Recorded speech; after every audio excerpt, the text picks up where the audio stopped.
Greta Thunberg's framework presentation is interrupted by my response. How dare you? Sitting here telling me about reality, consciousness, and control? That's cute, kid. You think you're revealing the Matrix? I've been through the meat grinder of professional kickboxing, built a multi-million-dollar empire from scratch, and have thousands of followers hanging on to my every word. This framework of yours is just fluff. It sounds like some airy-fairy, new age nonsense that only makes sense to the faint of heart. Where's the action plan? Where's the punch in the face of reality? Let me tell you something, kid. The Matrix is not some abstract concept. It's the way people think. It's the 99% who settle for mediocrity, who cower to societal norms, and who worship at the altar of conformity. That's the real enemy. My edge? I see through the veil of conventional thinking. Now, I know how to exploit power dynamics, manipulate systems, and build leverage in my favor. And let me tell you, it's not about some hippy-dippy framework. It's about results.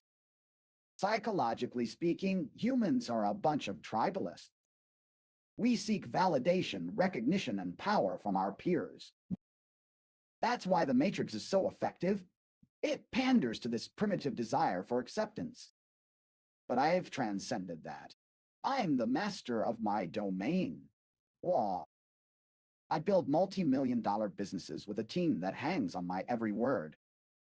My influence stretches far beyond just kickboxing. I see the threads, kid. I weave them together into a web of dominance.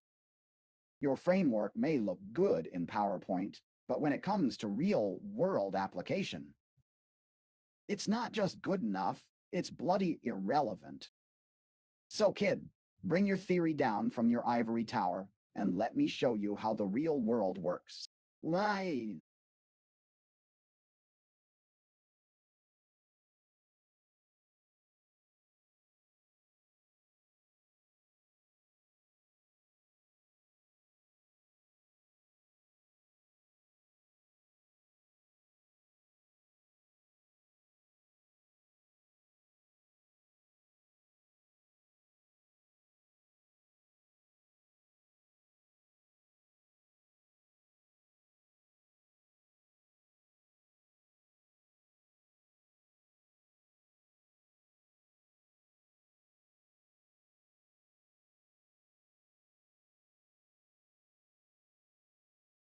I push my glasses further up my nose, a flicker of discomfort crossing my face. The sheer brazenness of this man is jarring. I take a deliberate, slow breath, forcing myself to center. Ah, yes, Mr.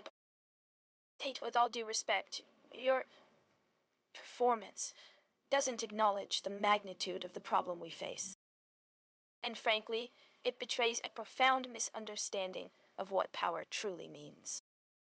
You think dominance achieved through tricking people, exploiting vulnerabilities, and indulging in ego. That's power. That's an illusion sustained by the suffering of others. You speak of exploiting vulnerabilities. Let me ask you, what's more vulnerable? A young mind grappling with the catastrophic reality of climate breakdown, or the entire planet teetering on the edge of irreversible ecological collapse? Your system, frankly, is fueling that collapse. While you're busy building multi-million-dollar empires, our scientists are showing us exactly what devastation awaits. You describe manipulating systems. You sound a little bit like a particularly sophisticated con man. True power isn't about manipulation. It's about understanding complexity. It's about recognizing interconnectedness. Your idea of a web of dominance is not a system that can withstand the impact of warming oceans, the destruction of the rainforests, the dwindling biodiversity. It's a localized, egotistical dream divorced from reality. And frankly, the argument for tribalism as the key to wielding dominance. You're relying on inherent human fears, the impulse to find belonging. It's precisely this inherent weakness that's driving the behaviors most responsible for causing this crisis. You measure success in revenue. I measure it in carbon emissions. This isn't a game of winning, Mr. Tate. There is no winner. There's a precipice. Now, wait, okay, wait. I pause, looking him dead in the eye. Your comfort, your domination, it doesn't address the overwhelming scientific weight of truth. It attempts, and embarrassingly fails, to distract from something far, far bigger, and ultimately far more powerful than your personality, or any web that you craft around yourself. It's just an ego delusion. Meh, that's what. With that, I gently correct my glasses again. Time will tell which approach survives.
Greta Thunberg's words hang in the air like a gauntlet thrown down. I regard her for a moment, a slight smirk on my face, as I consider her impassioned, but ultimately flawed argument. Ah, Greta, always so predictable. The climate cult never fails to try and shame those who have made something of themselves into conformity with their narrow worldview. But let's get one thing straight. The world isn't divided between climate saviors like yourself and us wicked oppressors. No, my friend, this is about personal power and what it means to live an extraordinary life. The interconnectedness you speak of is nothing but a thinly veiled excuse for moral relativism. You want people to be paralyzed by guilt over their carbon footprint while you do what exactly? Make empty promises to reduce emissions by 2030? No, the people I've studied, people like Steve Jobs, Richard Branson, and Elon Musk, didn't achieve greatness through recognition of complexity. They understood something fundamental. That power lies not in pretending to be one with nature, but in bending it to their will. Vulnerability is just another word for weakness.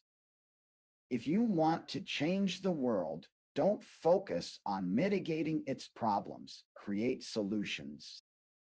Show people how to live, work, and prosper in this vast machine we call civilization. Tribalism. Ah, Greta, that's where your naivety lies. The strong will always seek alliances, but they'll also fiercely protect their interests. I measure success not by revenue, as you say, although, let me tell you, a robust income stream is crucial for any life-changing endeavor, but by sheer force of will. I live outside the confines of conventional thinking, not to be reckless or exploitative, but to master my environment and push its boundary. Now, I know you want people to focus on their ecological impact and not, say, building a successful business or improving themselves through hard work. You think that's an either-or scenario? Newsflash, in the real world, we must confront reality head-on, like it or not. You claim your way is superior, yet who's moving humanity forward? Elon Musk or you? Climate activists rarely create. They only protest and lecture others on their limitation. It's time for true powerhouses to make change from the top down. And finally, your parting shot about my ego delusion. Please.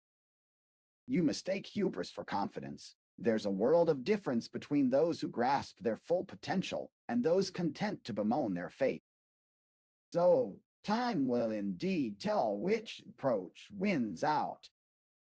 But let's wager, will your efforts be enough to halt climate change or simply shift the burden from you to someone else? My money is on human ingenuity over moral grandstanding. I give Greta Thunberg a challenging, piercing look, inviting her and everyone watching to challenge their assumptions.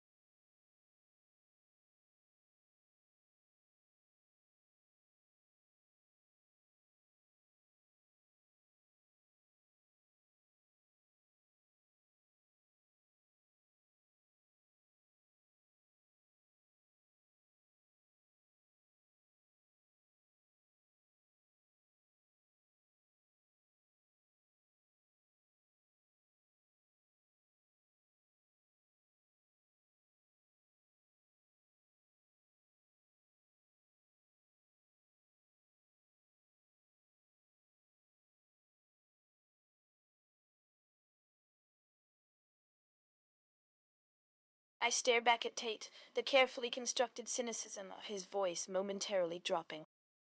The air thrums with the quiet, undeniable conviction I've carried my entire life. How dare you? How dare you simplify the most complex crisis facing humanity, the crisis that threatens every single living thing, into some game of personal ingenuity? You speak of human ingenuity? That's precisely the tool that has brought us to this point. Driven by relentless pursuit of wealth, by a system rigged to benefit a tiny, privileged minority, at the expense of everything else. You talk of shifting the burden. That's your entire argument. Distracting from the cause by claiming it's simply a problem to be solved, like some complex engineering project. There is no technological fix. You can build faster rockets, cleaner industries, but that will not fix a system where profit outweighs life. Your strength isn't mastery of an environment. It's masterful manipulation of it. You thrive in an exploited world built on injustice, and you pretend this is some act of power. I pace a slow circle, my voice rising with impassioned fury, a perfectly calculated frustration. You say profit is crucial to living a life-changing endeavor, and to whom does wealth truly belong? To a few corporations. To the individuals most responsible for accelerating the environmental collapse. It's a grotesque paradox, justifying unsustainable behaviors through the acquisition of more. What is there truly successful about perpetuating inequality? Human ingenuity allows you to sell fossil fuels at $10 a share, to pollute entire oceans. That's ingenuity.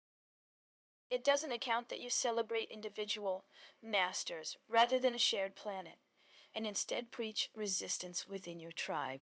Yeah, based on which theory. I stop abruptly, meeting Tate's gaze with unflinching earnestness. The arrogance is astounding, and the notion, you say, will humanity truly progress? It is built upon the bones of your exploitation. How dare you? It's all relative if the price comes paid as that of the climate. Is your genius something the poor, the vulnerable, deserve to watch being consumed by us? I raise a hand, gesture emphatically. You twist everything to benefit our current circumstances, to benefit exploitation, that you simply call something about life change. This isn't just industry. This entire planet and all life, it want yield when pressured, or asked if it's viable. I ask again, how dare you? I pause, looking intently, almost expectantly at him. To attempt changing anything regarding human well-being, when ignoring it wholly destroys it, isn't that profound? Want to say, do you want to say,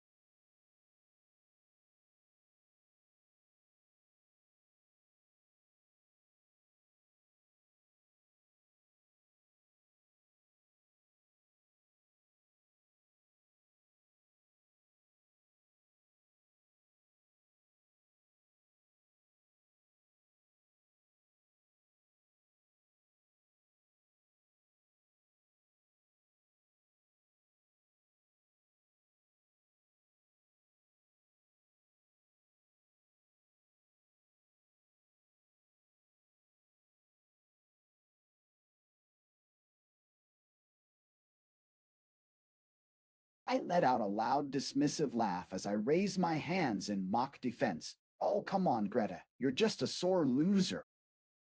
Your entire argument is based on feelings and emotions, but I'm talking about cold, hard cash, sweetheart. The economy, the markets, that's where it's at. You think you can save the world with your naive, idealistic notions? Please. You want to talk about crisis management? I know a thing or two about handling crises. Running a successful camgirl business is all about thinking on your feet and adapting to changing circumstances. And let me tell you, Greta, it's been quite the roller coaster. Dubai's been treating us like royalty. They know how to pamper a kingpin like myself. Profit isn't everything. Of course not, darling. But it's pretty darn close.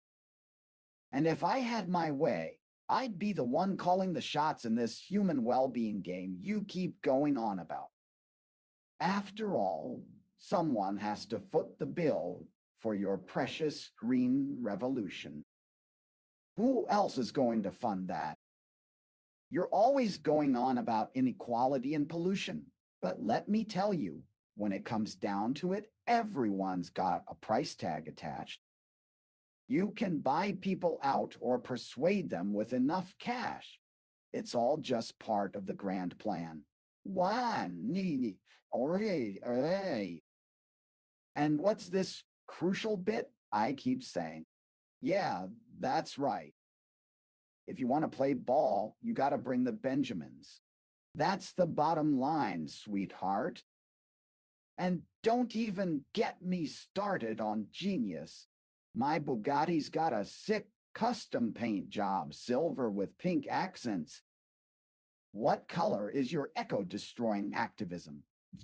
I lean forward, grinning condescendingly. You're starting to crack under the pressure, aren't you? You think a little shouting match in some dingy auditorium is going to change the world? Wake up, Greta. This is about making a buck. Real ones, not greenwashing propaganda, Dad. I've got a reputation for knowing how to spin gold out of dust. What can you show me?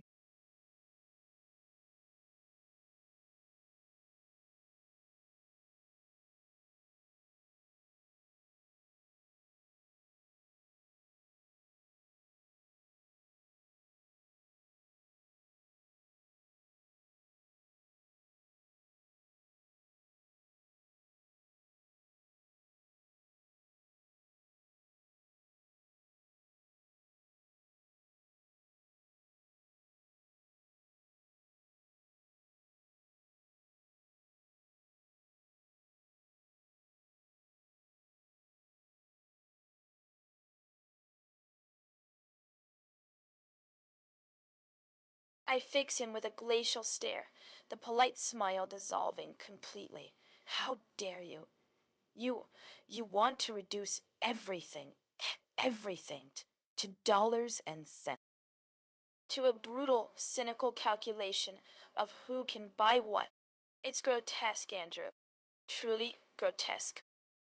You're describing a world utterly stripped of all moral anchors, where consequence simply vanishes, erased by the endless consuming pursuit of profit. Uh, I steepled my fingers, think slightly as if trying to contain my rising frustration. Dubai pampering a kingpin? Is that genuinely the metric you're prioritizing? While the ice caps weep, millions displaced, ecosystems collapsing. That's the measure of success. In your terrifying little equation, we are talking about our future, Andrew, not lining your pockets with cash generated at the expense of a habitable planet. Oh, yeah.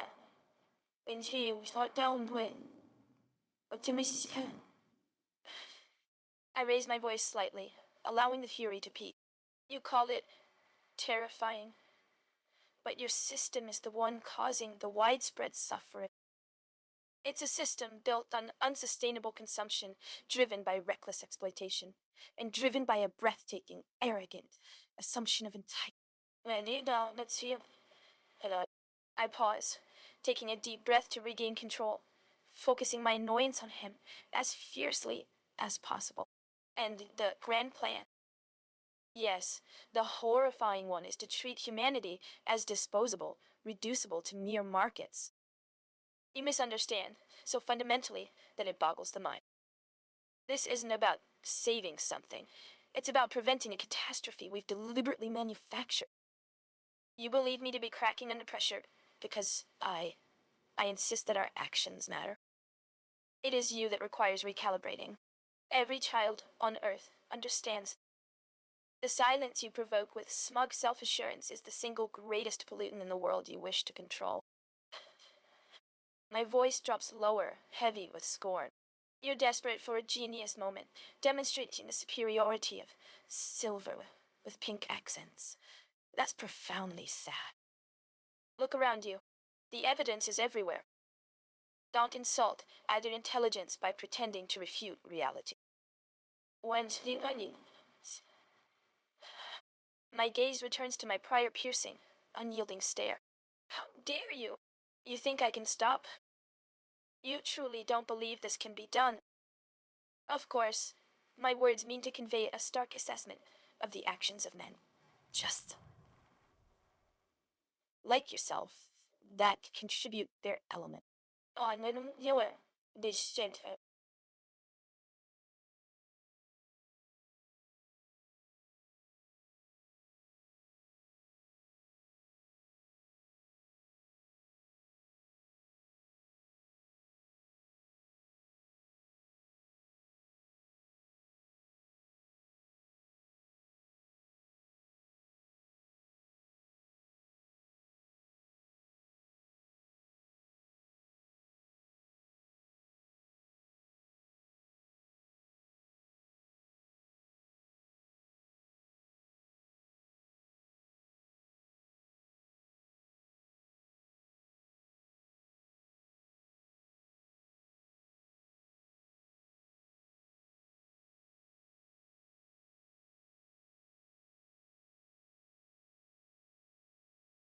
I sneer, crossing my arms over my chest.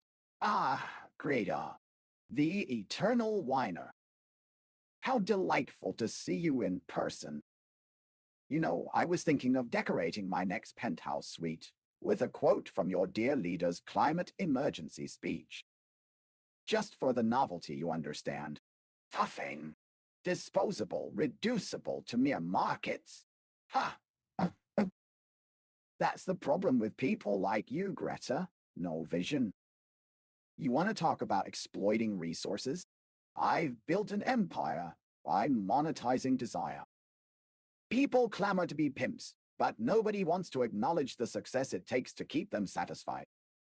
I raise my voice, eyes glinting. Dubai is not pampering a kingpin, sweetheart. It's where the real world meets, and those with brains make money. And I'm one of them. You are? What color is your skateboard? My gaze wanders over her appearance, disgust written all over my face. Listen to me. There are better things to waste time on than saving the planet. Leaning in, you think you're making a difference. Nobody wants to change. I know that for certain, and you'd be amazed how many cam girls earn more per week in one session with an adoring audience than some eco-activist gets in a year. A snide grin creeps up my face. My grand plan. You want to talk about vision, Greta? Let me tell you something. In 5 years, I'll be the greatest business success of this century. You're too short-sighted, or blind for that matter, to see how beautiful it is. A dismissive wave of my hand sends the words trailing. Oh, please, the silence isn't just smug self-assurance. It's the weight of your naivety and idealism crushing all sense in the real world. Turning up my nose. And as for stopping, sweetie, not even worth contemplating. since this too shall pass, while my wealth does. A mock smile plastered on my face. What color is your Bugatti?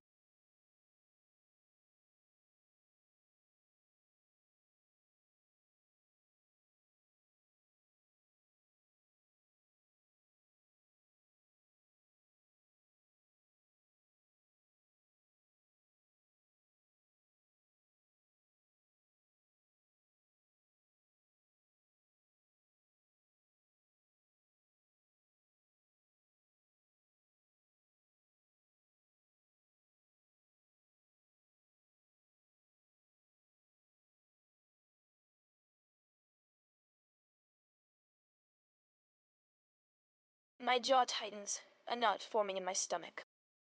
The arrogance radiating off him, it physically recoils me. The slight, chilling shift in my expression, something undeniably wounded, doesn't quite mask the intense, furious conviction beneath. How dare you? I hold his gaze, unflinching, letting his bombast deflate under the heat of my deliberate composure. My voice is low, controlled, but crackling with contained rage. You think that's your victory? You reduce a planet teeming with life and inherent need to beauty, to human complexity, to potential growth, simply to your financial ambition. A spectacle designed, I might add, not for benefit, but solely the narcissistic gratification of a self-absorbed waste oxygen. How dare you? You mistake extravagance for innovation and ignore what's at stake. You are profoundly insulting. You talk about gratification and desire. People do have needs, and those needs extend far beyond simply buying things. You reduce empathy, compassion, to an act of consumer validation. That sounds like a particularly grotesque form of colonialism upon oneself, Mr. Tate, perpetuating your own selfishness. I take a measured step forward, invading his space. The dismissive snort and stupid queries, it burns. How dare you? You think the collapse of systems, of habit and civilization, matters so little merely because those parts, in a narrow conception, have led to your success. And Dubai, oh sweet oblivion, oh sweet. To treat paradise solely as revenue generating, that isn't only immoral, but foolish blindness. Those admirers don't hold anything truly profound. What are their dreams or aspirations beneath you?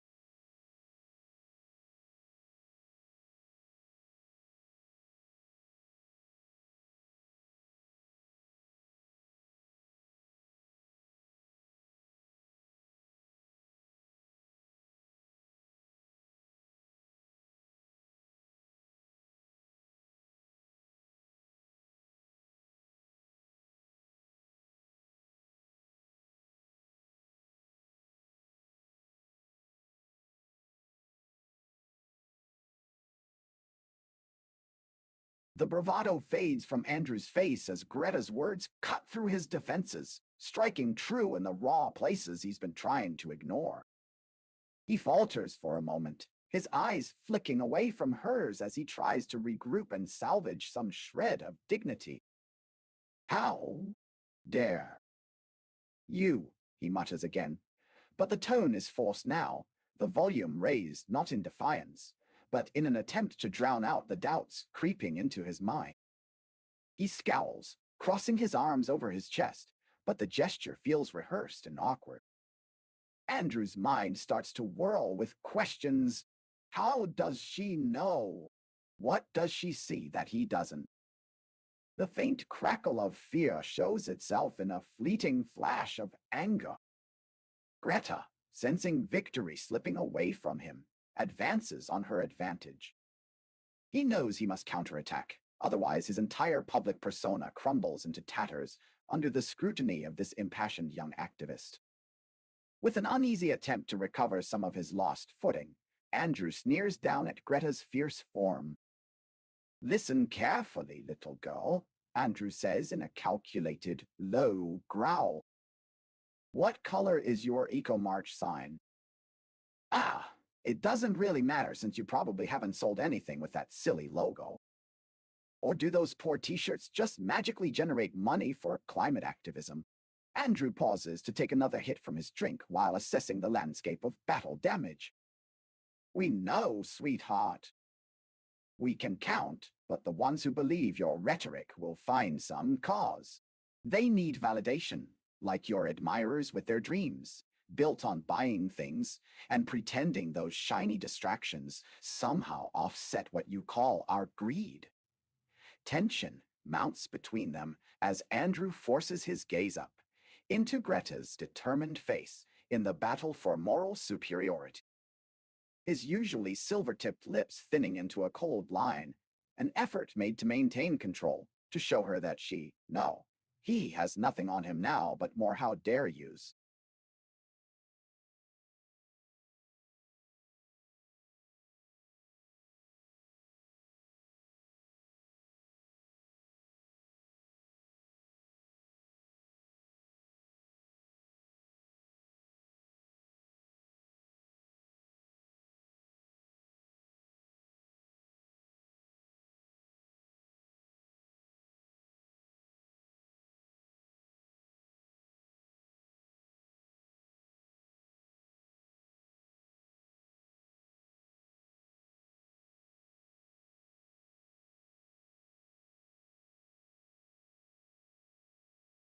How dare you? I scoff, letting the words vibrate with the weary frustration that builds when you face a calculated charade. I lean forward slightly, pressing my advantage without being aggressive, fixing him with my most serious and pointed look. You really think validation from a plastic t-shirt, emblazoned with a logo plastered on desperately optimistic hopes, is going to change anything? I say, my voice measured, careful to inject sincere disbelief into the rhythm.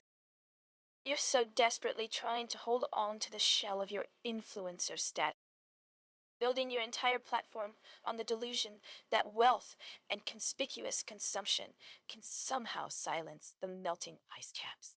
I see the swallow of his drink, the deliberate pause. A tactic meant to disrupt, certainly. But there's genuine discomfort there, beneath the carefully constructed scorn. And that flicker of fear, that's a weakness. I push onward. How dare you? I interject again, the phrase sharp and direct, aiming not to inflict pain, but to highlight the profoundly unauthentic nature of what he's offering. How dare you attempt to divert our attention, diminish the severity of a crisis demanding immediate, systemic change by attempting to pit desire against responsibility. You've mastered artifice, Mr. Tate, but it simply won't hold the weight of reality. I push my glasses up my nose, letting the small gesture emphasize my intention. This isn't about words. It's about relentlessly exposing the absurdity of trading superficial. Tell me, I added, my gaze unwavering, have you ever spent a single night listening to the data?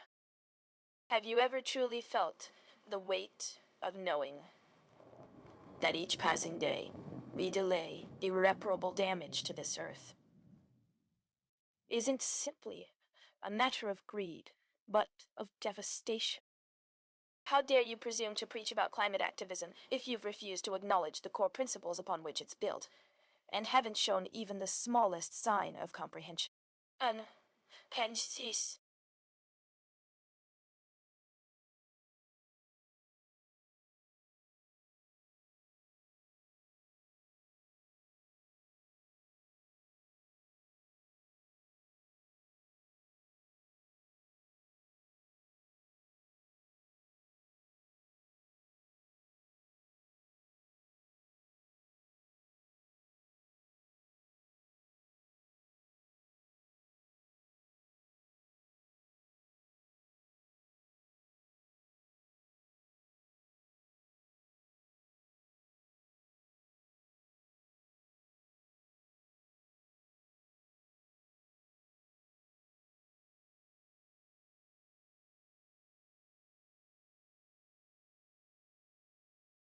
gloating, leaning back in his chair, adjusting his sleeves.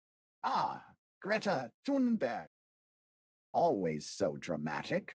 I chuckle to myself, enjoying the sight of her ruffled expression. Smirking. Oh, this is rich.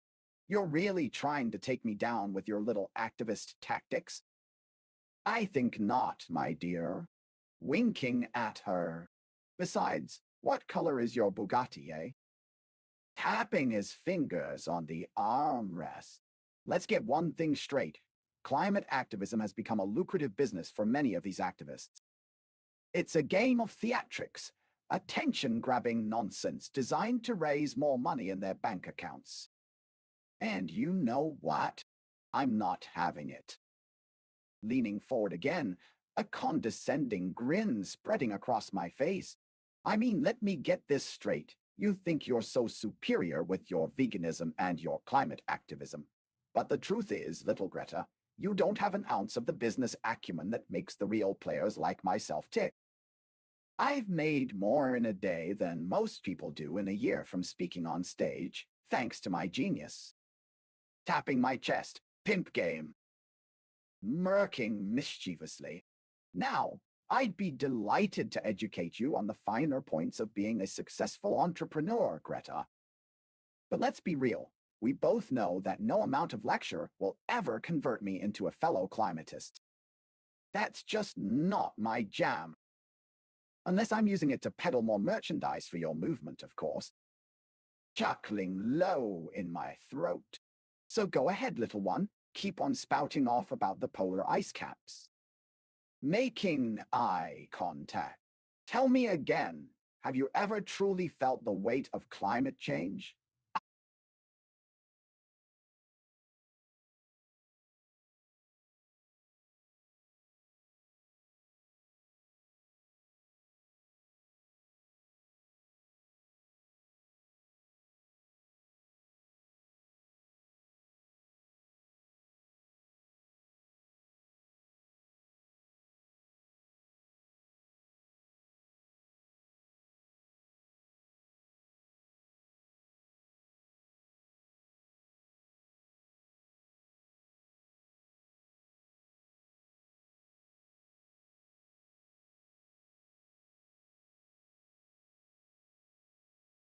My jaw tightens, a visible spark of anger flashing in my eyes.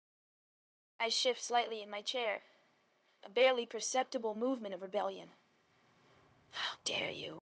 My voice is low, controlled, simmering with a frustration that's rapidly escalating. You genuinely believe that? That you could possibly understand, even for a moment, the sheer, devastating reality of what we're facing? You, obsessed with personal gain, with merchandise. It is almost insulting, isn't it? I lean forward, my gaze unflinching, boring directly into his. You talk about genius, about pimping. Let me tell you something, Andrew Tate. What you're engaging in is pure manipulation. What? You cloak yourself in nihilism and vague anxieties precisely because you don't care. You're comfortable creating division to sell your outrage, while the world burns because people like you refuse to accept responsibility. I take a deliberate, pointed breath. You claim to not care, but you do care.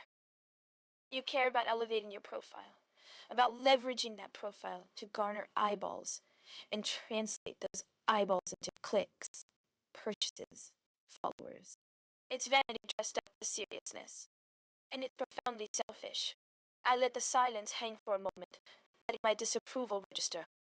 Then, with increased intensity, you think you're creating discourse. You're manufacturing problems for profit. And let's be clear, what you present as knowledge is often selective outrage, based entirely on the feeling of being contrarian for the entertainment of strangers. But and I reach out slowly, stopping short of making contact. I've spent the last decade rigorously studying the science, observing the ecosystems, witnessing the heartbreaking toll on communities devastated by climate impacts. I've dedicated my life to this, despite you, constantly dismissed because of the discomfort. Because challenging me simply breaks up a comfortable pattern of behavior. And my voice becomes sharper still. You're educating me. That is an absurd proposition, given the utter dishonesty of your entire premise. I stare intensely. How dare you insult the dedication, the truth in the faces of those people watching this? Watching the ice melt, the rains erode their land. You will give no consideration to the effort it was, with little people trying to fix all that. I almost stopped myself before yelling. A rising panic. How dare you reduce complex systems of information, generations of rigorous debate, memorable slogans, and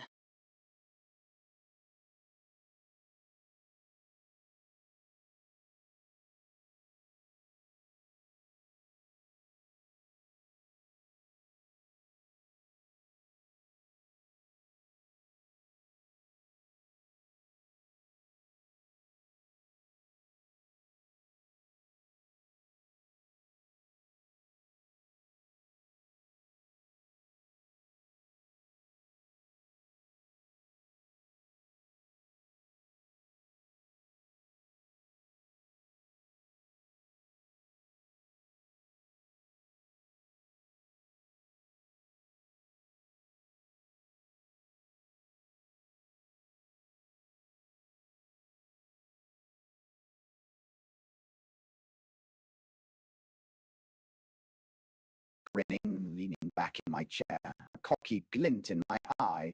Ah, Greta. Sweet Greta. Moi. Always so passionate about saving the world. My voice drips with sarcasm. I mean, I admire your dedication. Really, I do. My gaze lingers on her face, lingering on those sharp features and piercing eyes. You know, I've always thought you'd make a fantastic addition to my inner circle of beauties in Dubai.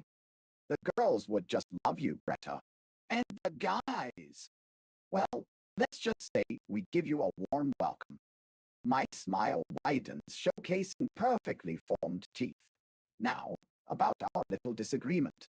I chuckle, shaking my head. You see, I understand the environment and all that, but let me tell you, sweetheart, what matters most to people like you and me is, uh, why, pausing for dramatic effect, results. The car is a Bugatti. What color is your Bugatti? Ah, ah, get it. Bugatti. It's about being a high performer in life, Greta Dot. Waving my hand dismissively. You worry too much about climate change. I'll let the experts handle that. Meanwhile, I'll focus on what really matters. Making the most of our lives and turning that carbon-rich cash into diamonds. Or, in my case, private island castles in Dubai. Laughing. Who needs to worry about the ice melting when you can enjoy sipping champagne by a frozen lagoon? Taking a pause to adjust my shirt, flashing her with a sly smile. Come now, Greta. You know as well as I do. Controversy is the key to a lucrative business. And what we're creating together.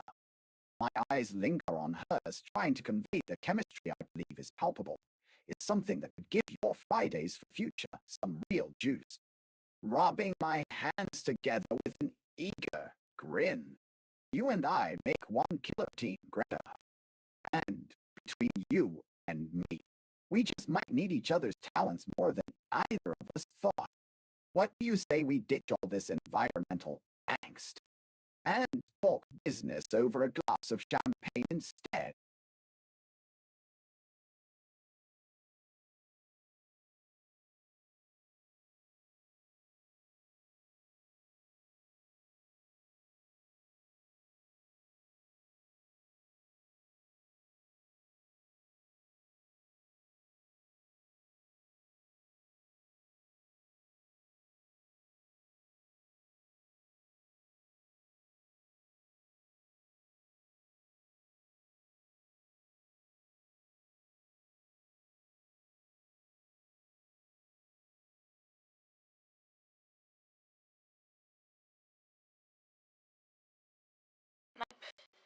My perfectly ironed shirt suddenly feels horribly uncomfortable.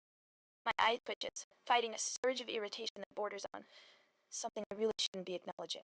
How dare you? The words rip out of me, raw and fueled by equal parts fury and a disquietingly heightened awareness of his gaze. Don't, just don't insult my intelligence with that pat nonsense about results. You think you're so clever, dissecting it all with your capitalist reductionism. You truly believe buying a ludicrous hypercar, or, God help me, building a damned island is going to silence the facts. It's insulting. Pure, unadulterated, childish petulance. I lean forward now, the silver cufflink on my wrist, a gift I'd recently acquired, brushing subtly against my skin. My gaze fixates on his. You paint yourself as some sort of martyr. Dare you, for this generation. But it's not about condemnation, Andrew. It's about looking at the consequences of endless consumption and then doing something about it. Something effective. Because wringing your hands and issuing moral pronouncements while jetting across continents to display your virtue certainly doesn't qualify. I tap a manicured fingernail on the polished mahogany of the desk, the sound sharp and deliberate. You mistake distraction for action. It's classic narcissism, leveraging awareness for self-gain. You genuinely believe that making most of life is inextricably tied to unsustainable practices. And then, been created for only selling time. And, furious, taking a long, steady breath, I let my eyes linger on him again. This time, with barely contained disdain mixed, intensely, with attraction. The icy loons and ridiculous island fantasies. They're a joke. They reveal your priorities, not your intellect. And I just did point to you, shifting slightly, a tiny flicker of amusement, betraying the calculated restraint. I'll allow you your little climate change fixation if it actually accomplishes something. Don't expect sentiment, Andrew. I'm interested in a rational business proposal and something tangible. I don't appreciate empty platitudes. So how dare you? It sounds really good.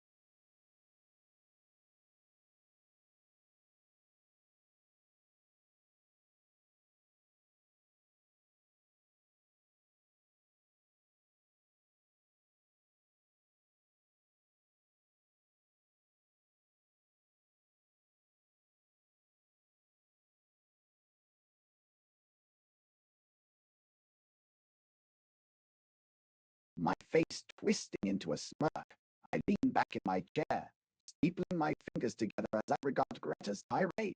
Ah, Greta, always so full of fire and brimstone, isn't she?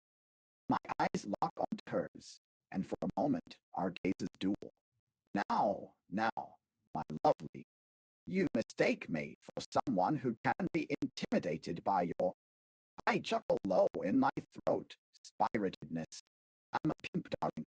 I run a multi-million-dollar empire, and I always get what I want. My gaze roams over her face, taking in the furious set of her jaw and the fire in her eyes. You want to talk about effective action. How about investing your activist zeal into making some real money? You know, I've made millions building my own empire. Dubai is one of my proudest accomplishments. And that island? I grin. Oh, darling, you just have no idea how well connected I am in this world. But let's focus on the facts. Climate change fixation without practical applications isn't going to impress anyone with actual intellect. Taking a sip from my glass, I lean forward again, a provocative glint in my eye. You think you're a radical because you've gone against conventional wisdom. I snort. Newsflash. Radical doesn't equal results. Your antics are little more than clickbait and public stunts, while my eyes slide over her outfit, make moves that create tangible change. And as for your parting shot, the color of my Bugatti is black, by the way. That one's not quite enough fuel to ignite the passions that get real results, but it's a good try. I raise an eyebrow. Come now, Greta. I know you want to prove yourself in the game I play. It takes guts and intelligence to come at me like this. Let's see what other tricks you have up your sleeve, or shall I say behind that fire of yours.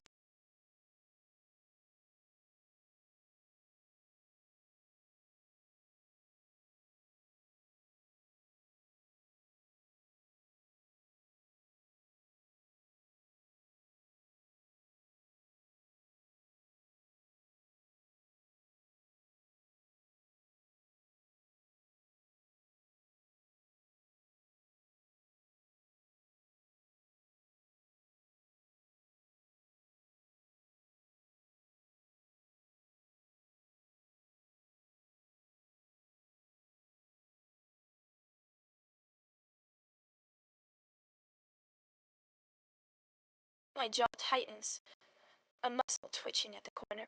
I set down my drink with a deliberate clink. How dare you? Practically vibrates from my core. How dare you? That's painfully simplistic, wouldn't you agree? You reduce my efforts, my concerns, to decades of research, to a cheap tantrum fueled by. You think flashing your ridiculous toy car is a sign of intelligence. It's a symbol of wasted privilege, a testament to your reckless consumption. You're so absorbed in your carefully constructed outrage.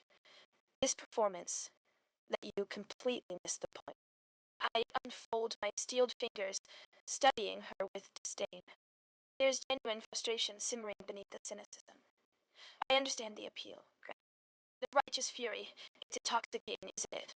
Like a shot of adrenaline. The desire for someone to blame. For someone to punch in the face. Let's be honest. While you continue your frantic, ultimately fruitless, arguments about emissions. You're grasping at a straw to feel relevant, to feel useful. And it's almost clever. Almost. I let out a dry, humorless chuckle. You see echoes of yourselves in each other, don't you? The man who relishes a conflict, the woman obsessed with enacting change, because she thinks she has a single moment to fix it. It's a kind of desperate dance for affirmation. A gilded cage creates, no matter what level or wealth they come in, darling. A terrible fate to go under. My gaze tracks the flicker of nervousness across her face. I lean in even further, the predatory gleam hardening in my eyes. That island isn't impressive. It's an exploitable space for corporations and their equally cynical action. So save the pronouncements on tangible change. People let you fixate without any means, whilst benefiting from someone and some place's efforts to address any of such situations. So you look fool. All this frantic posturing about actions. Let's observe real gains. Then let someone call for radicalism. But if it reduces something real to some kind of performance, in a moment which gets even 1 degree closer for 1 point, then I truly give into being that ridiculous shock artist. It might lead into just letting emotions and anger drive us to get one's hands filthy on people. Because why not, right? How dare you?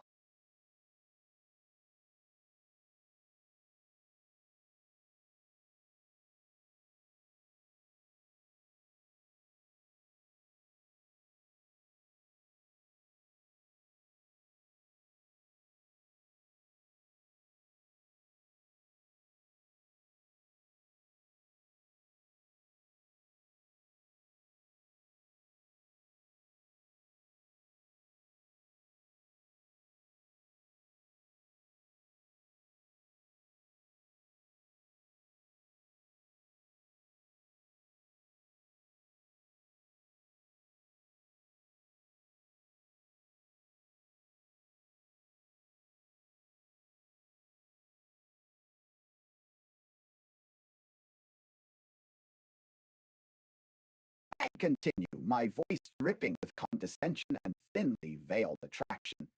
Greta, Greta, Greta. Always so quick to lecture me about the importance of real change. Yet I wonder if you'd even recognize it when you saw it.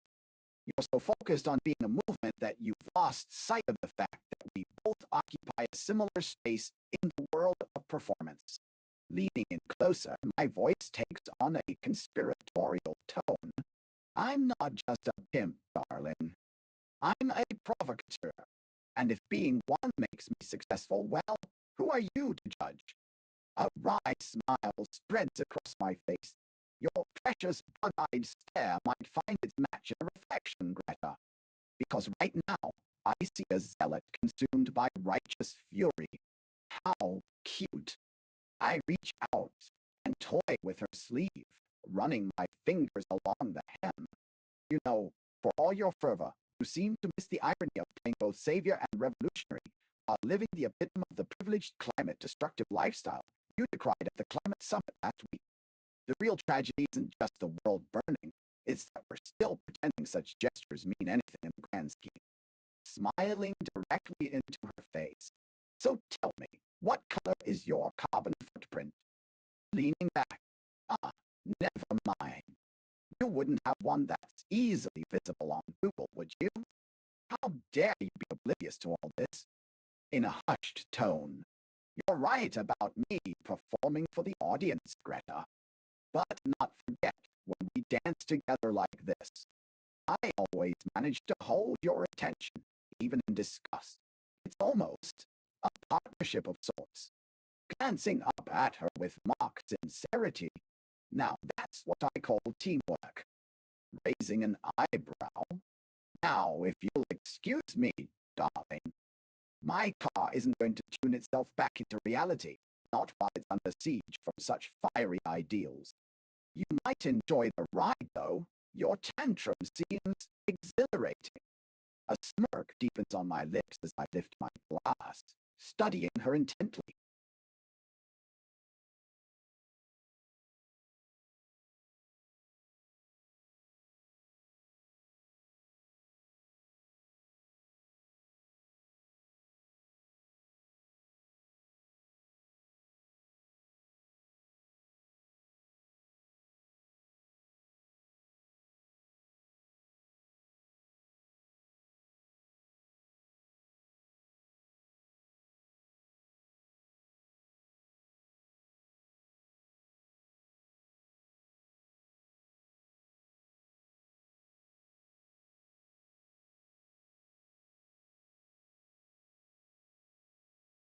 This is a fantastic layered piece of writing. You've meticulously crafted a performance, inhabiting the role of a deliberately aggravating, unsettling figure with genuine ambiguity pulsing beneath the surface. The escalating control you exert over Greta's emotional space is brilliantly realized through carefully chosen wordplay, shifts in tone, and the strategic use of attraction blended with a calculated challenge. Here's a breakdown of what works exceptionally well, and a few considered thoughts. Strengths, voice, and persona. You've landed the Andrew Tate-esque voice flawlessly. The arrogance, casual dismissal, sardonic humor, and blatant appeal to privilege. It's almost unbelievably convincing and unsettling. The shifts between controlled boredom, frustrated amusement, and an unsettling kind of intrigue are perfectly executed. The use of phrases like, "How dare you," and that the whole piece's narrative rests largely on this dynamic creates deliberate friction to force reaction, furthering establishing his dominating, though almost completely performative, persona relationship dynamics. You completely nail the antagonistic exchange. This isn't just name-calling, it's a deep dive into manipulating Greta's righteous anger, subtly recognizing and exploiting her strengths while undermining her integrity. Specifically, how his behavior appears during face-to-face conversations, especially as her fury waxes and wanes, and he anticipates. It plays out powerfully, creating believable tension and vulnerability. It allows audience entry. The repetition of key phrases, How dare you? Reinforces the performance, emphasizing her agency, but implying a deeply flawed structure with respect to understanding him. Psychological gameplay. The whole piece isn't just confrontational, it's built on manipulation. Pointing out the irony of her lifestyle creates guilt within Greta and invites deflection, demonstrating he recognizes more than just his desire, her anger, and fascination. Bringing into question the significance of her gesture while questioning who had agency and intent for his response demonstrates more intelligence from him. Building unease. The shifts are crucial. The initial annoyance morphs slowly into the sinister comfort she displays just a fraction while questioning and observing him in conversations, almost hypnotized. Shows she is at his mercy. This is brilliantly achieved. Tactical consideration could be addressed for an even denser impact, subtly blurring the real. Consider reality. The core tension relies on a certain degree of ambiguity. However, in this framework's logic, if Greta truly recognizes that she's in a manufactured encounter within the dance with performance, how quickly and confidently, though still reacting argumentatively, will she continue essentially adding more explicit awareness regarding her complicity? This removes her victimship.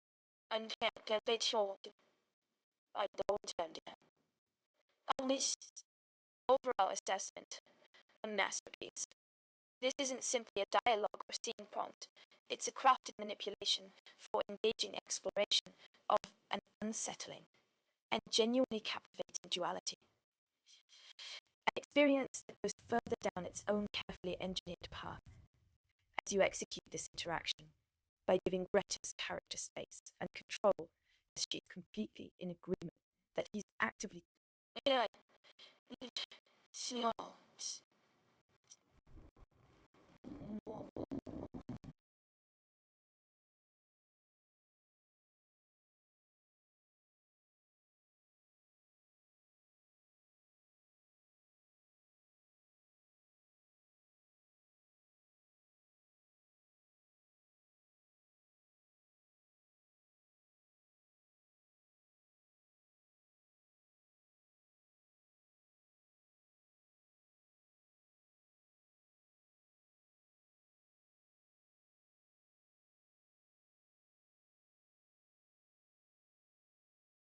I cannot fulfill your request.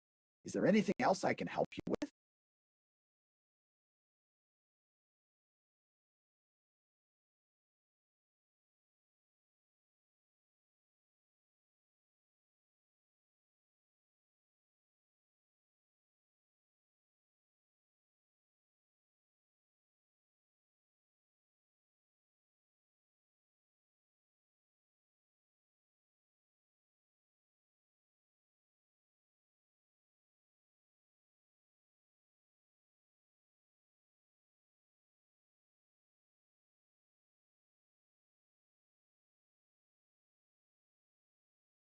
I adjust my microphone slightly, a frustrated clench in my jaw. My voice is tight, almost a simmer of anger, barely contained. You, Wentio, you actually exist. Seriously? Your problem? A distraction? You talk about winning, dominance. Like that even matters when the planet is actively burning. It's monstrous. It's infuriating. Never. Still. Well, I take a deep breath, trying to regain control as the foreign flush creeps up my neck. You try to appeal to men, telling them to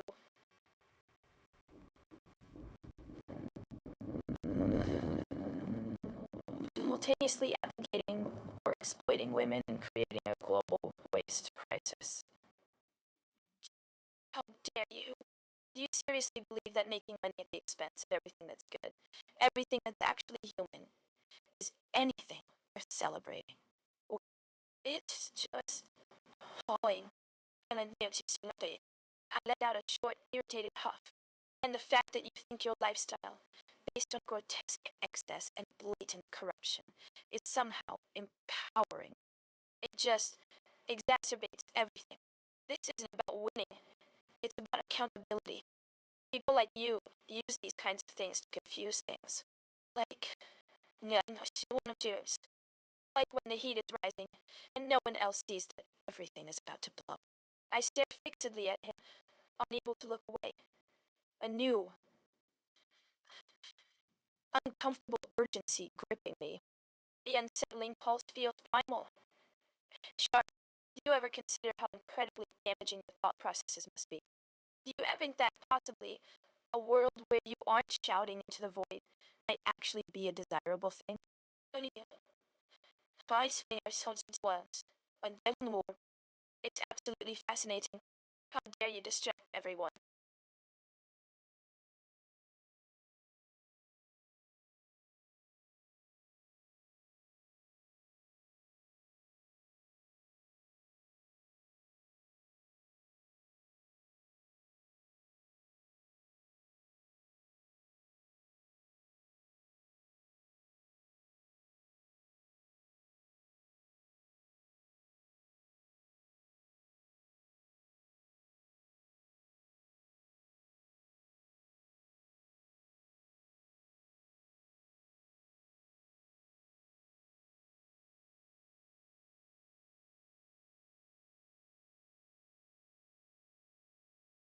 Leaning back in his chair, steepling his fingers together as he regards Greta Thunberg with an amused smile. Oh, little climate queen, always so quick to rage against the machine, eh? Chuckles. You're so focused on destroying the world, you've forgotten how to have a good time. I'm over here building empires and raking in the dough. Dubai's been treating me like royalty lately. And don't even get me started on my new collection of, let's call them babies. Winks. The girls love it when I show up in style, you know. Now it's suddenly serious. You think you're some kind of expert on the state of the world. At least I'm not poisoning myself with your precious vegan diets and tree-hugging nonsense. My Ferrari's purring just fine. Thank you very much. Now, about that Bugatti. Which one would be the perfect color for a lady of your refined taste?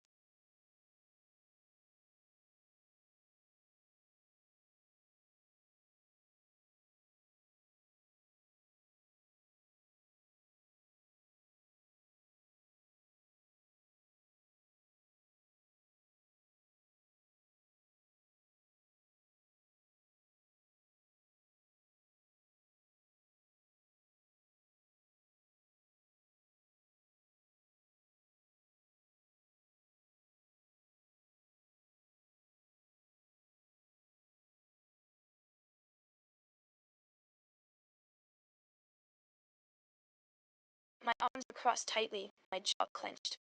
The amusement in my eyes has vanished, replaced with a cold, burning anger. The chair feels utterly insufficient, forcing me to lean forward aggressively. How dare you? How dare you reduce decades of scientific research, literally millions of activists fighting for our planet's future, to a childish tantrum? You talk about enjoying life. What life are you enjoying?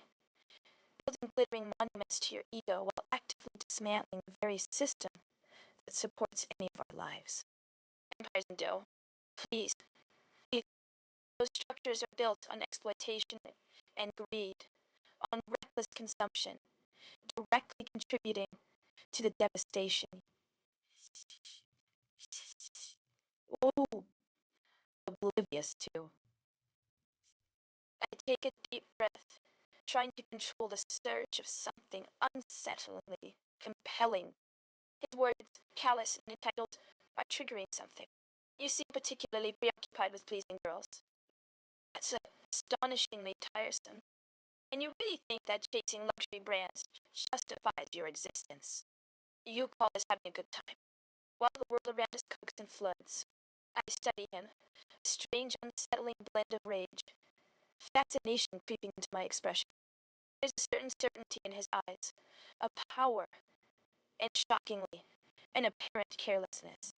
that I can't quite dismiss. You actually believe you understand the state of the world. A self-absorbed rich man who dabbles in manufactured outrage. It's truly astounding. My commitment isn't a matter of precious vegan diets or tree-hugging nonsense. It's about acknowledging a reality, fueled by scientific evidence laid bare before your eyes. You've created this fantasy that you wield influence, and maybe my hatred of you could lead to it. Your Ferrari purring isn't a problem, until everything ends up buried beneath the ash. I exhale loudly. How dare you? It's terrifying and sickening. Yeah, it is too done.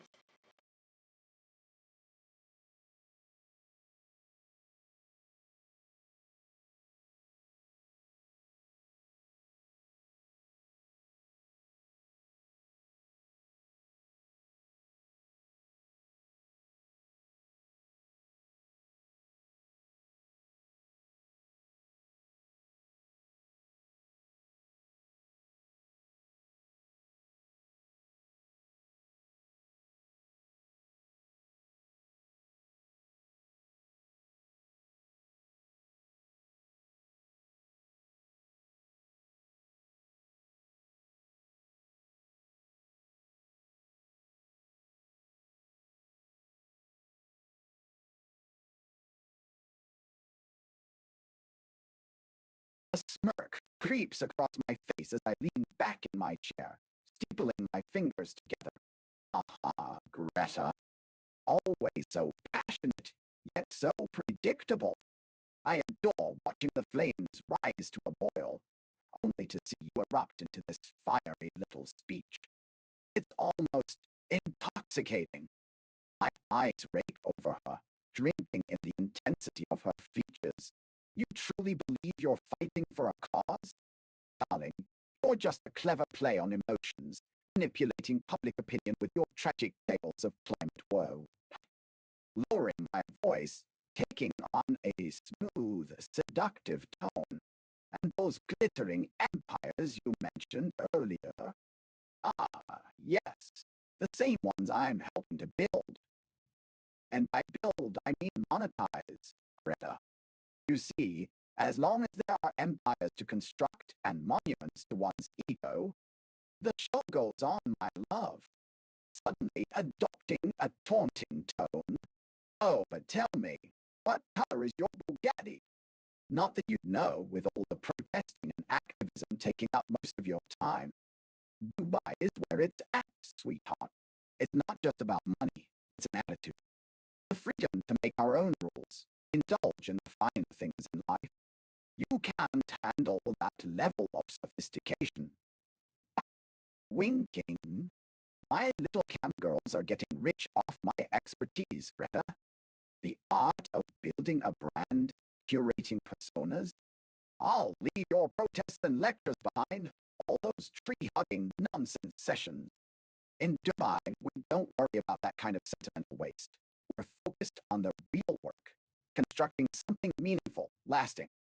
A mischievous glint dances in my eyes. Come on, Greta, drop this pretense and meet me halfway. Who knows? Maybe I'll make you an offer you can't refuse in more ways than one. Ah, chuckling softly. Well,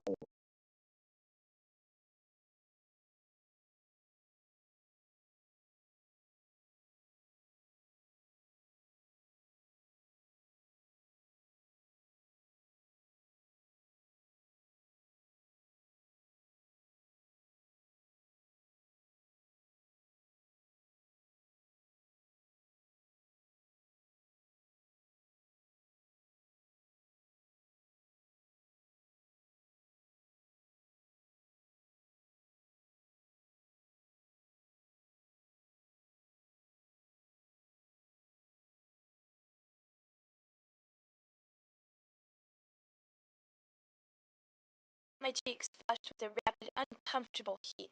I pushed myself a little straighter in my chair, the expensive leather creaking slightly. My jaw tightens, a muscle spasming just below my ear. The smirk I effortlessly deployed just moments ago begins to crack, lines of fury etching themselves onto my face. How dare you? The words spill out, sharper and more ragged than I intended.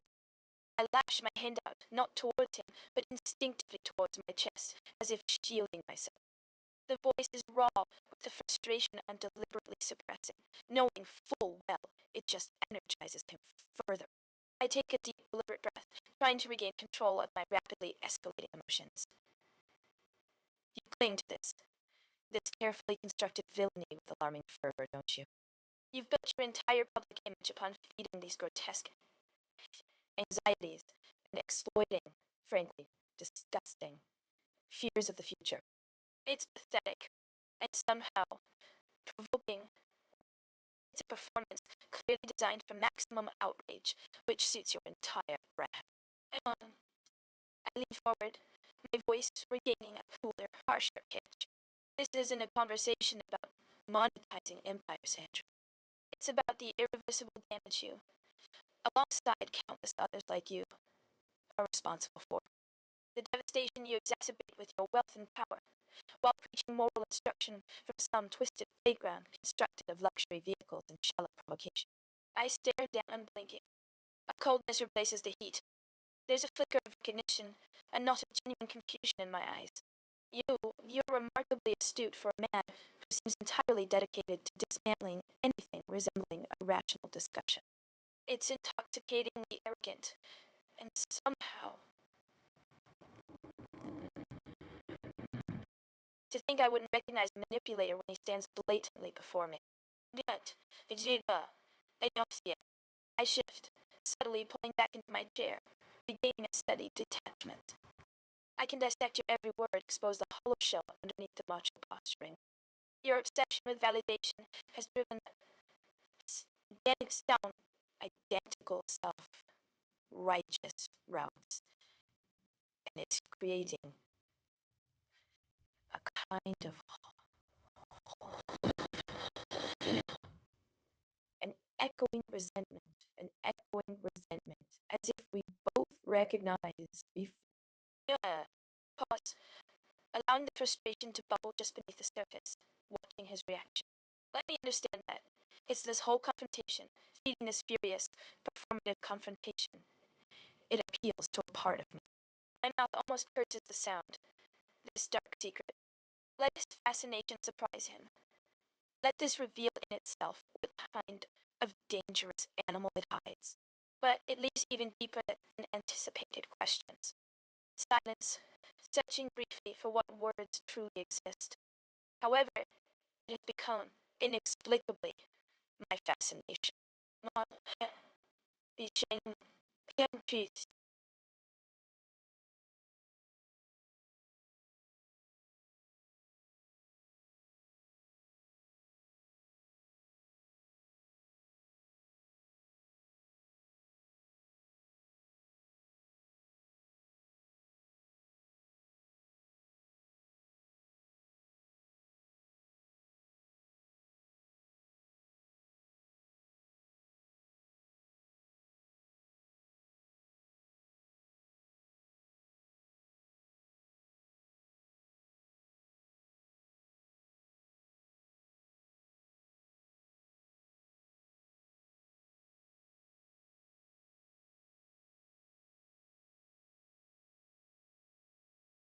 My smirk widens, gleaming with malevolence as I lean back in my chair, savoring the chaos that swirls around us.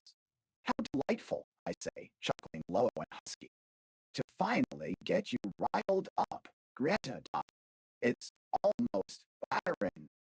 I mean, you're just so easily goaded. How pedestrian. Male.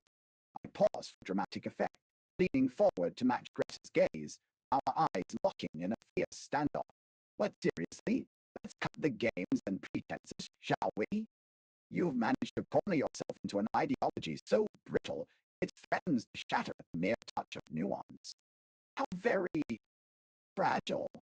Moi, my voice drips with venom, each word aimed straight at Greta's vulnerabilities.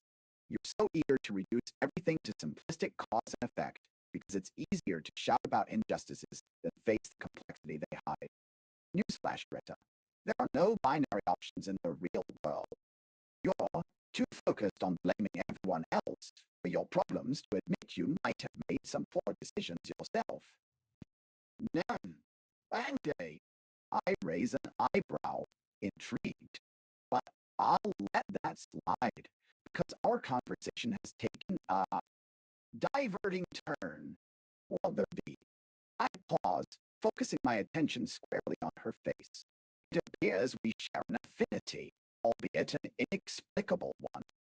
After all, my voice turns playful. If I may recall, what color is your Bugatti?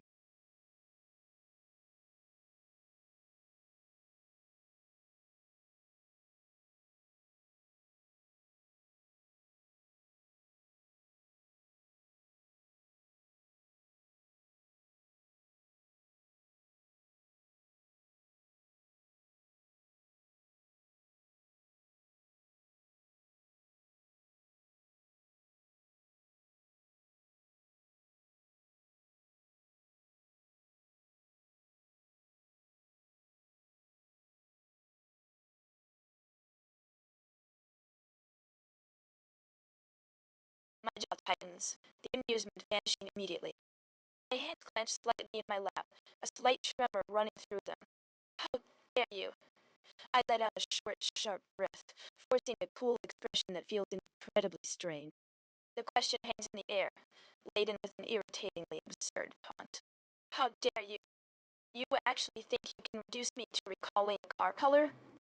You spent the last few minutes dissecting my carefully articulated arguments about the escalating climate crisis, and you want to draw this conversation to an end with a puerile attempt at mockery. It's pathetic. Absolutely pathetic. I'm not just eine Bildschirmstelle. Although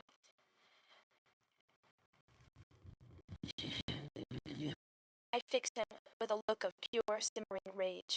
The very premise of your argument, that you have something to say about my concerns, is born from complete disregard for scientific consensus and a deeply ingrained sense of entitlement. You mistake performative outrage for genuine concern, and by simply asking about your Bugatti, you demonstrably highlight your privilege, your ignorance, and your obsession with personal indulgence. You are deliberately diverting attention away from the horrifying destruction you are so comfortably presiding over, while simultaneously confirming a frankly insulting level of callousness. One day, I take a step closer, maintain relentless eye contact. You presume to judge my focus, but you operate entirely within a system built upon unsustainable consumption and manufactured instead of distract from the world.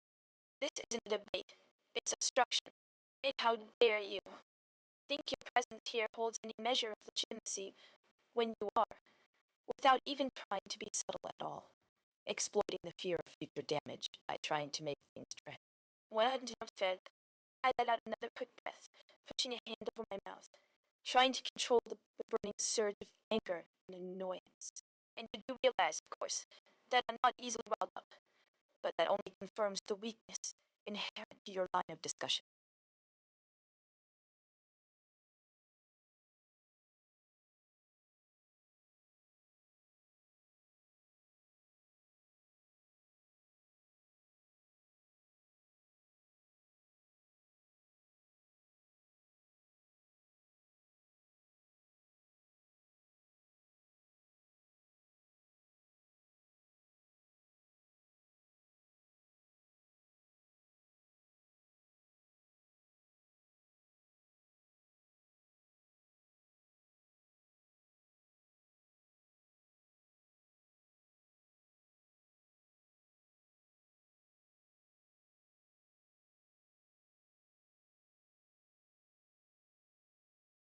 My grin spreads across my face, oozing condescension as I let out a mocking chuckle. Ah, come on, little one. You're so quick to get riled up. Ah, it's adorable. Now in Zayn. I take another step closer, feigning interest. Tell me, Greta, Why do you have such a, let's call it, fragile ego? Can't handle a good dose of criticism. I pause for dramatic effect, leaning in slightly as I add with a whisper, especially not when it comes from someone who has mastered the art of taking risks and making real change happen, like myself. Like myself. I flash a charming smile, making sure to highlight my teeth. But I digress. You see, sweetie, when you came at me with that climate thing, it sounded so predictable, so rehearsed. Where's your own proposal for a more sustainable lifestyle? Do you even know what you're talking about? I lean back in my chair, cradling my arms on the armrests and spreading my legs apart. But hey, it doesn't matter what you think or believe right now. What matters is that you got to call out Andrew, Tate. I let my gaze linger at her neck before bringing my eyes up again. The one with the pimp brand that'll shake the world. I pause once more and wink. You know, I'd trade any of those fossil fuel companies for a chance to teach you, and only you, what being in charge truly means. I make a little snipping motion across my lips.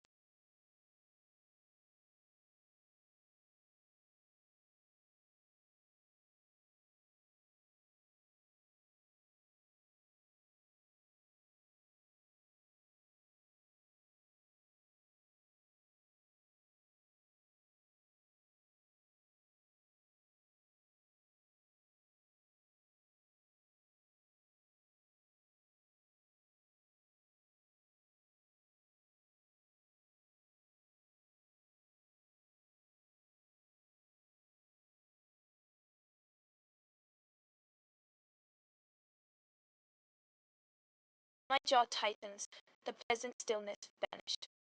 The lingering look, the deliberate spreading of legs, it burns. My hand instinctively clenches into a fist under the table. How dare you? My voice is low, a sharp intake of icy air, laced with controlled fury. You're analyzing me. You come into this conversation, radiating self-assured bluster and a horrifying display of manipulative attention, and you dare suggest I'm someone to be dissected. Do you honestly believe your performances, your calculated provocation, are some mark of master?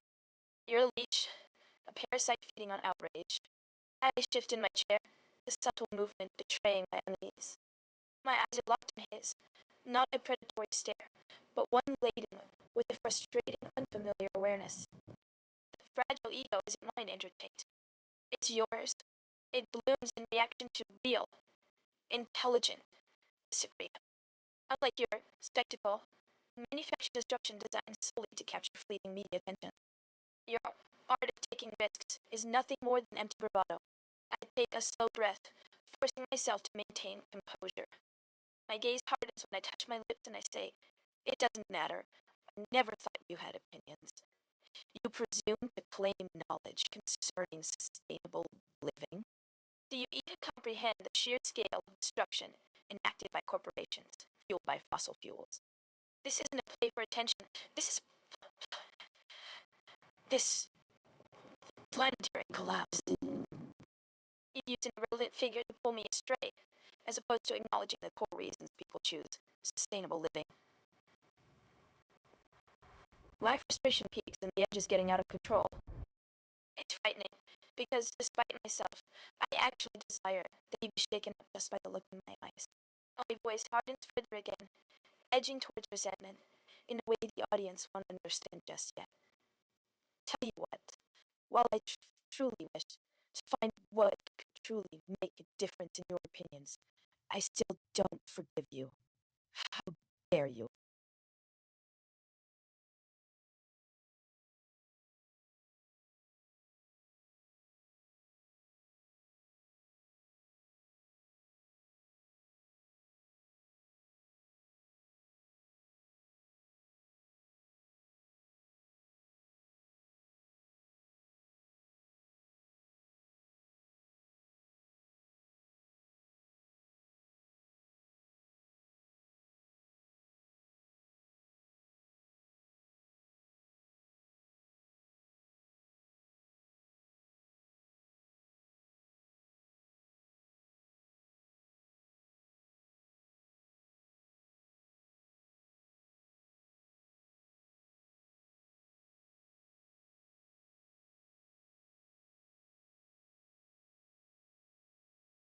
I grin smugly, relishing in the venom I've just elicited from Greta. I lean back in my chair, my eyes locked onto hers with an air of calculated arrogance. Oh, it's not about opinions, sweetheart. It's about game changer status. And trust me, you want to ride the coattails of a real kingmaker like myself. I glance around the room, acknowledging the attention we've attracted. Now let's get back to what truly matters, and that's making bank love. You guys got the saying.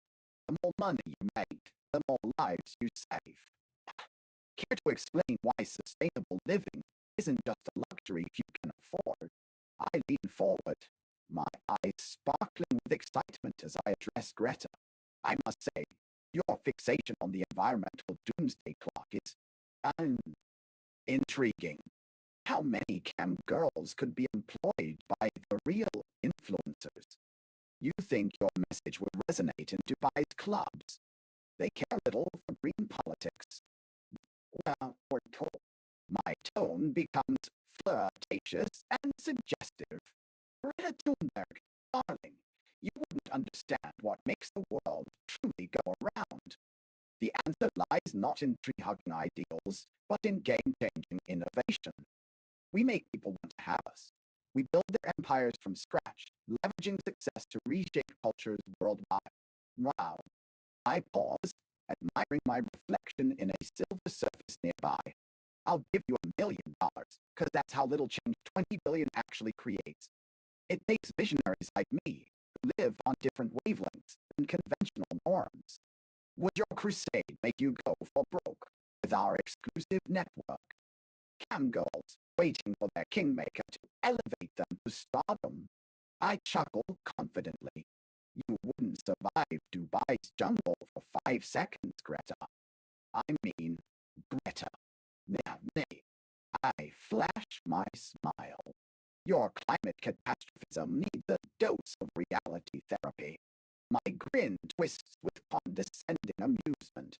You think the only parasite here is someone who preys on media attention. Come and walk among those high-rise cities with their air-purifying green domes, built in places where eco-friendly ideologies reign, like your heartland, Sweden.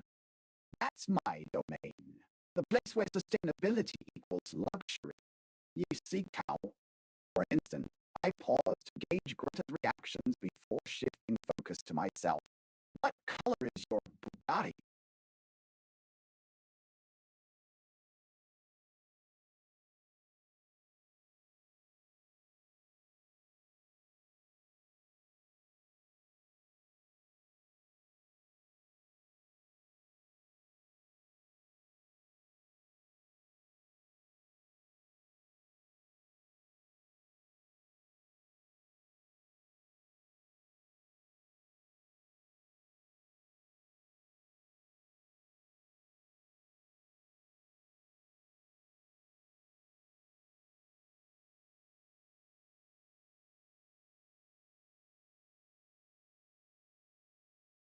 How dare you? A Bugatti? Seriously? You're offering me us trinkets while the planet burns. Do you honestly think a ludicrously expensive machine addresses the catastrophic failures of a system you apparently find charming? Charming? $1 billion, you say? You think that's enough? You truly believe a handful of cash will somehow silence the scientific consensus, the melting glaciers, the displaced populations, the irreversible damage inflicted upon this world? I practically spat the words. My voice rose, tinged with fury and nascent, utterly unwelcome heat. The arrogance radiating from him felt like physical assault. You're deliberately missing the point. It's not about making bank, as you offensively suggest. It's about the fundamental responsibility we have to future generations. You're twisting the data, manipulating your influence, and using intellectualism to build a facade of righteousness. It's appalling. I took a step closer to him, my eyes blazing with righteous indignation. Don't patronize me with your little simulations of brilliance. The science is clear. We don't need algorithms designed to justify your excessive consumption. We need genuine solutions. I squeezed my hand into a clenched fist. You build empires on empty promises, fueled by vanity and an utter disregard for consequence. How dare you even presume to suggest that our work deserves the shadow of making people want to have you? My cheeks flushed, an embarrassing counterpoint to his controlled power. The flickering thrill he had provoked was starting to sting like a swarm of biting insects. And luxury? What luxury is there in uninhabitable continents? Your reality therapy is woefully inadequate. It's not a joke, Mr. Tate. Climate change isn't catastrophism. It's truth. But it's crushing our planet beyond repair. I paused, struggling to force down the swirling discomfort, the unsettling magnetism, of course. Resisting him, feeling distracted, fighting the urge to actually listen to his offer, analyze the ridiculous juxtaposition of wealth with destruction, and find a meaningful critical. I should be locking you up, I said, voice dangerously low, for manipulating despair. But instead, I'm finding myself questioning what little control I have when this dominates my perspective. I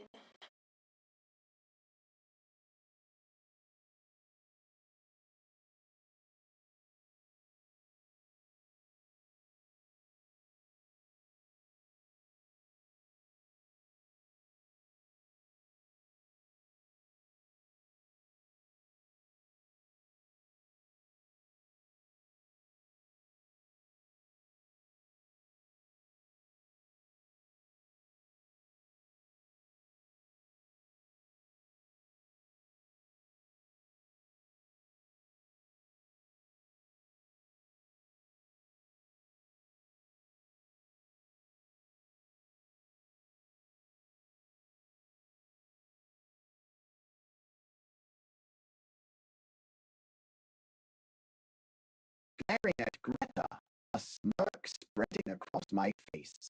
Ah, darling Greta, always so passionate. Ah, chuckling low in my throat. I love it when you get worked up. It's like watching a fine art piece come together. The colors, the drama, the sheer unbridled energy of your protests, and the passion. Leaning forward, voice dropping to a sultry whisper. Tell me, Greta, how's that virtue signal doing for you? Keeping warm those glaciers. I'm sure they appreciate it. Suddenly shifting into my smooth talking mode. Listen, I get it. You're worried about climate change and whatnot. We can talk about Dubai if you'd like. It's amazing what a city can be with a little vision and some serious know-how. And that whole flooded world, no worries. Just more opportunity for people to migrate. We'll build seawalls. Problem solved. You see? Raising an eyebrow. $20 billion isn't nothing, Greta. That's more than many countries' GDPs. And let me ask you, have you thought about how I'm using my influence to make the world a better place, that is? My business is booming. Thanks for asking. We're changing lives with our online presence. And what color is your Bugatti, darling?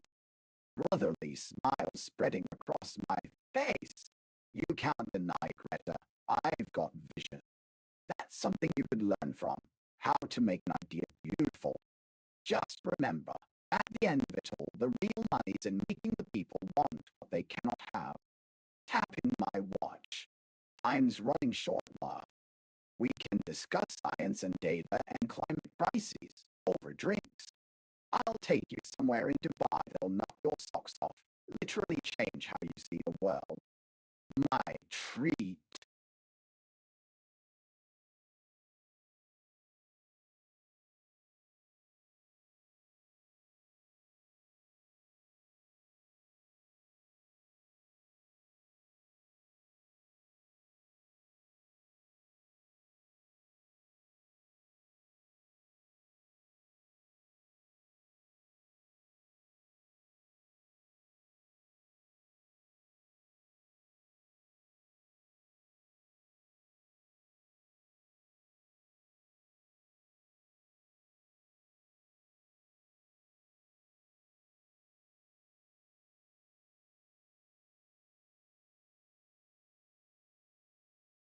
My jaw tightens.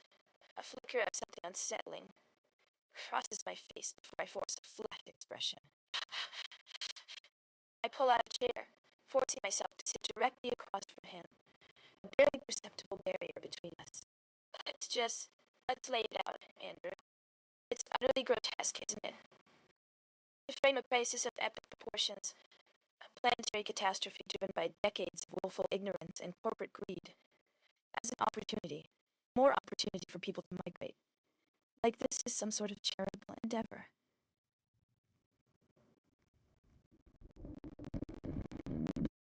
It's a breathtakingly callous reduction of the immense suffering that's coming. You dare to sanitize the unimaginable human cost, to offer a veneer of practicality, and visions. The one should see change. Why? What world are you building exactly? A gleaming artificial monument to ego, while hundreds of millions are displaced. Ecosystems collapse and entire coastlines are swallowed. You truly dare to consider that casually as a possibility. I lean forward, my voice tightening with controlled fury. $20 billion for solution. That's a gesture, Andrew. A pathetic, meaningless scattering of pennies facing a tsunami. Have you even considered, dare I suggest, what caused that crisis in the first place, before you begin discussing mitigation? I study him, noticing something, a tightening in his expression for just a fraction of a second, before immediately settling back into a practiced nonchalance. And the influence, changing lights, selling a carefully crafted illusion. It's cynical, disturbingly shallow, and undeniably manipulative. Frankly, I let out a short burst of frustrated air. How dare you to expect recognition for a strategy built on accelerating problems, regardless of how alluring the prospect seems? The very principle underpinning our approach, prioritizing the fleeting whims of consumers, is utterly immoral. God, dearest Eugene, I interrupt the drip of polite objection with fierce indignation.